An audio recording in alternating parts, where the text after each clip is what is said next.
said, we are here live from NRF. How exciting is it to be back in person and learning about everything retail and retail challenges and opportunities? Well, I'll tell you, today is Sunday, and this sure seems like a Monday crowd.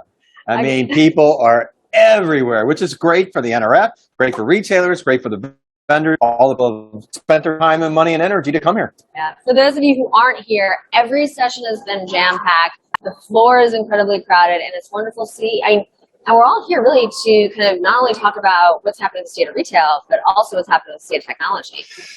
Yeah, and it's something that a lot of people are talking about today because there's so much technology that retailers are having to embrace today because consumers are demanding it. Well, that's, I mean, to me, it was so interesting, right, is if you look back over the past 3 years, so we go back to like March of 20, we saw a significant change in what retailers were focusing on, how they were thinking about spending. And, and you fast forward to today and you look at it from a VMware perspective, where are people spending versus where you would expect them to be? Well, you bring up a very good point because during the pandemic, they were like, we're sort of freezing our spending right now.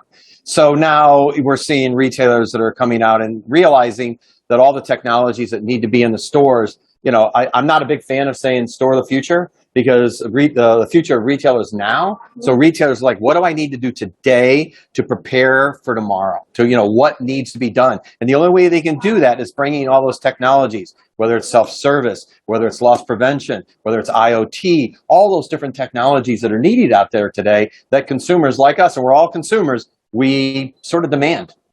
The other interesting thing that we're starting to see is this idea around like CapEx versus OpEx and thinking about kind of what they're buying and the ROI and the payback period.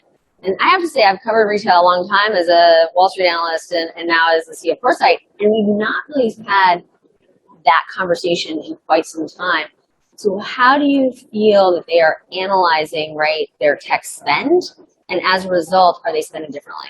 Well, they're spending differently because of the vendors. A lot of the vendors are coming out and saying, hey, we're subscription-based. So the days of we're going to sign a 5-year deal for $100 million and slowly absorb it are over. It's like, what'd you do last month? Here's your bill. Or here's what you did in the last 6 months. So, even VMware, very heavy in the subscription. A lot of people out there today, a lot of the technologies that are in this building, subscription-based. So I think that's making retailers realize not that they're being forced into it, they're realizing that that's what the market is bringing up. But it's also easier, to make a decision in some ways around a SaaS product, versus something that is a 3 to 5 year, right? And I mean, from a Wall Street perspective, we would always be like, the minute, I won't use any vendor's names, but the minute you're like, we're doing this for your project, you're like, no, don't do that again, We need something sooner. Also, that we want to be able to understand and measure along the way. Well, that's a very good point because it's almost like, okay, this is a 3-year deal. Well, I've got 3 years to do it, but you really need to do it today. So let's do a subscription. And you know what? Sometimes people make the wrong decisions. After 6 months, they say, we need to move in a different direction, a better direction, a more efficient direction. They're not, but I'm locked into this 5-year deal. Well, that's I think the key too. And I think that because the consumer is changing so rapidly. I mean, you mentioned loss prevention, which, I don't think 3 years ago we were talking about that much, but now I would tell you it's near the top of everybody's list. Well, it's interesting. I was walking the floor and I went by the Sensormatic booth. It's huge. They have all these, they're offering all these technologies. My background being an ex-retailer, I worked in the distribution centers. Sensormatic means those white tags that we used to put on the clothes. So, they've gone from that's loss prevention to everything from the self-checkouts that we work on that, tie into the camera system to make sure what you scanned is what's in your bag. Is it a banana or a bottle of rum? So all that technology's out there. So loss prevention, I think, is in a new era. And I think it's only going to get bigger and better. What's new at VMware? What's new at VMware is the capability that we have an industry-specific solution, two actually. One is virtual POS, which is allowing retailers today to leverage the investment that they've made on all that equipment in the store and doing that on a virtualized platform. But even better, the fact that we have a product called Edge Compute Stack, I lovingly call it retail edge, because retailers today are realizing I need that power and compute at the edge if I'm going to do self-checkout, if I'm going to do loss prevention, if I'm going to do all these technologies that consumers are demanding. You know, I like to say the old days of running a phone line to a store to suck down POS data, those days are over. I can't rely on sending it back to the data center and having it come back. I need it there. I need it now. And so retailers are taking a hard look at how do I expand all those different technologies that are out there that are all being sold in this building as we speak, but how do I have the power and compute and the network to be able to provide the services for the retailers? Well, I actually think something you brought that's very important is the consumer now, right? We are, in many cases, we're very comfortable sharing our data. And so because of that, there is the expectation, though, of personalization of the experience. And that, I think, is, and hey, we're happy to share our data if we're going to get a personalized, kind of experience. And in some cases, right, we're seeing more and more, right, retailers are actually paying consumers for their data. So there's a very interesting, right, we've got the whole build of the CDPs. Yep. If I am the consumer and I am sharing my data, what do I expect? And this whole kind of at the edge compute, how does that help the retailer better deliver a personalized experience? Well, first off, they're getting the true data of what you've been purchasing. So I like to say, okay, I'm in a grocery store, I'm a vegetarian. Why are you sending me notifications about a meat sale? Or I don't drink. Why are you sending me your wine sale? So if I'm going to give you my data, do something with it that's personalized to me. I mean, there were several, and I believe you spoke in one of them at Shop Talk last year about the personalization of retail. That's what they need to do. Now, I'll give you an example. Every time I walk into the Fifth Avenue Nike store, the innovation store, the second I walk in, because they're using SD-WAN technologies from VMware, my phone wakes up because I have the Nike app. I'll say, hey, Ed, welcome to the Fifth Avenue Nike Innovation Store. Why don't you go up on floor 3? This is where the men's stuff is. You might be interested in that. And by the way, if you don't want to check out, scan it, because they already have my credit card number. Go over and verify it, put it in the bag, and walk out. I'm like, okay, they told me what to buy. They told me how easy it's going to be. And they said, hi, Ed. I mean, customer for life. Well, I think that, what's the challenge that's happened for retailers is that they do know you, right, if you're part of their loyalty program, upon checkout. Yep. But they don't know you, quote unquote, when you check in, right, when you walk through the door. And I think that, the great example you just provided, like, that's a game changer, because also, too, like, let's say if I bought a blazer and I need, like, the suit pants, right, and they're on sale, right, they can start to, right, real time hey, those pants that you were thinking about, right, they're now accessorizing my purchases. That is phenomenal. I mean, people have been talking about accessorizing purchases for years. Like, if they bought this, suggest this. If they're looking at this, they might be interested in that. A lot of people are doing it. I mean, a lot of people, in small batches are doing it. But I don't think anybody has done that personalization at the level that we can say, oh, all retailers are doing it. I mean, perfect example, that group that you were with yesterday at the Super Saturday, they were talking about all these things that retailers are doing. I forget her name. I think it was Christine. Goes, don't let him fool you. All retail isn't doing this yet. So that tells me there's opportunities out there to do this. We did some work together in terms of looking at. I was surprised at how much retailers are expecting to spend this year, right? Because I'm happy with that. Yeah, no. What are you talking about? It works so well. And the bad news there. I know. Yeah. And where we had, a majority, almost 40%, so they're going to be up almost 10% on spend. That's a big number. Where do you think, if you were to prioritize the 3 buckets, where do you think people are spending? Well, I think a lot of people are looking at their legacy systems. So, I look at that, and, perfect example is, I talk to retailers about they want to be able to virtualize their POS, because their system, their POS equipment is 20 years old, 15 years old. One actually honestly said 40 years old. So I need to be able, they're taking a look at that. How do I take what I'm doing today and efficiently and financially sound bring everything back up? But at the same time, I don't want to get into the whole, well, they should be doing containers and Kubernetes. And there's so many, let's play buzzword bingo here. Yeah. But I really think that retailers today need to really take a hard look at what's legacy, what's sitting on a multiple year deal that they could probably convert over to subscription, and then be able to really take a look at what their customers are demanding.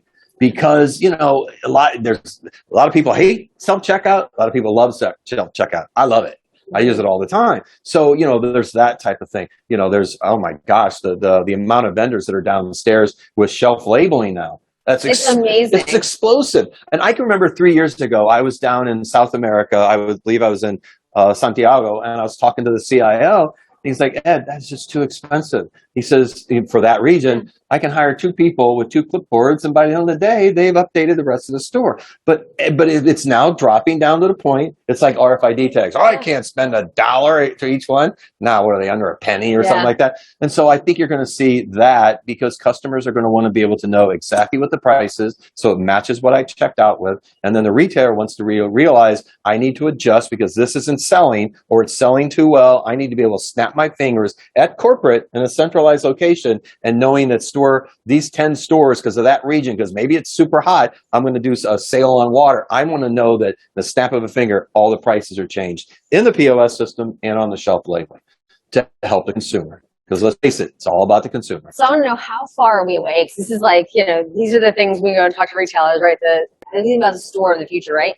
So, right? Future retails now. Exactly. I heard that, but Okay. so this idea, right? So they know who I am. I walk in the store.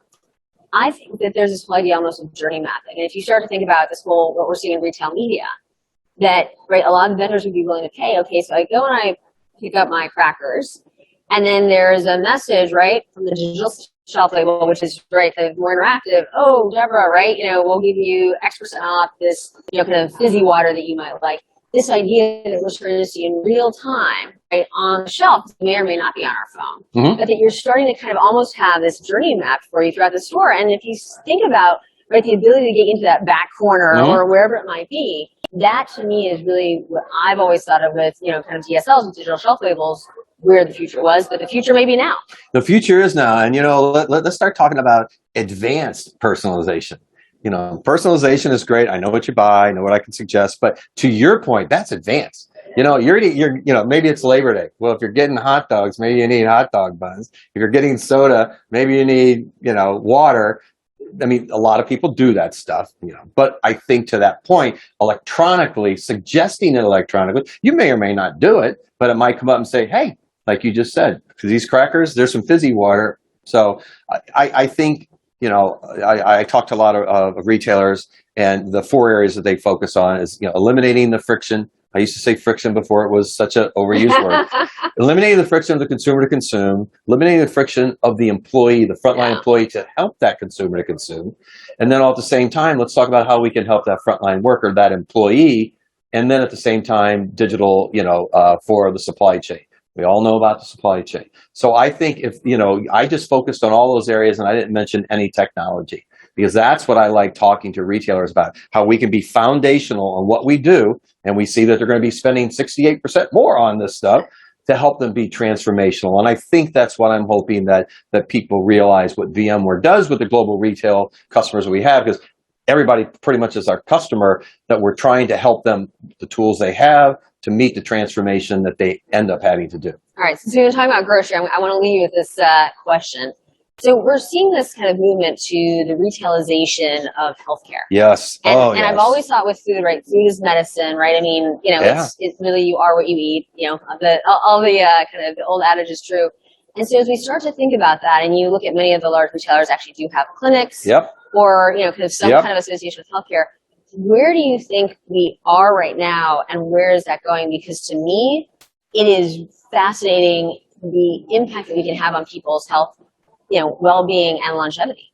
Well, I think a lot of people are doing it. The big guys, like you said, either they go out and buy a healthcare provider, or they're buying the doctors that they can put into their stores. I think they're just scratching the surface, but I think in a very short period of time, I don't want to say 3 years or 5 years, it's going to be everywhere. Because I think you're going to see, I'm going to go to my local retailer. I'm going to go to the bank, because we didn't even touch on financial services and how that's in there. But I'm also going to go get my wellness checkup. And as I'm in there, as I'm getting older, or I'm there with my kids, it's like, hey, you have pre-diabetes. By the way, here's a diet we want you on. And by the way, since you're in the store today, all the purchases that we suggest based on your new diet, you're 20% off because we want you to get on this as soon as possible. Or I have my kids with me, and you know what? Whatever your son's been eating, he needs to be eating more healthier. Here's some discounting to allow to be able to, help them. So to your point, I think you're going to be seeing that a lot more, and it's going to be very prevalent. All the retailers want to be destination, whatever that retailer is, and I think we're going to be seeing that all over the place. And I look forward to the increased spending in technology based on the Coresight research to help them get that done. All right, next time we do this, we've got to dive into financial services. No. That's all for today.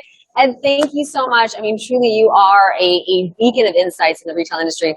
We're very lucky to have you. Thank you so much. Well, hey, thank you for having me, and I am amazed and I'm stunned. Like I said, bucket list. I'm here with you. This is great. Thanks so much. Thank you. Thanks, everyone. We'll see you soon.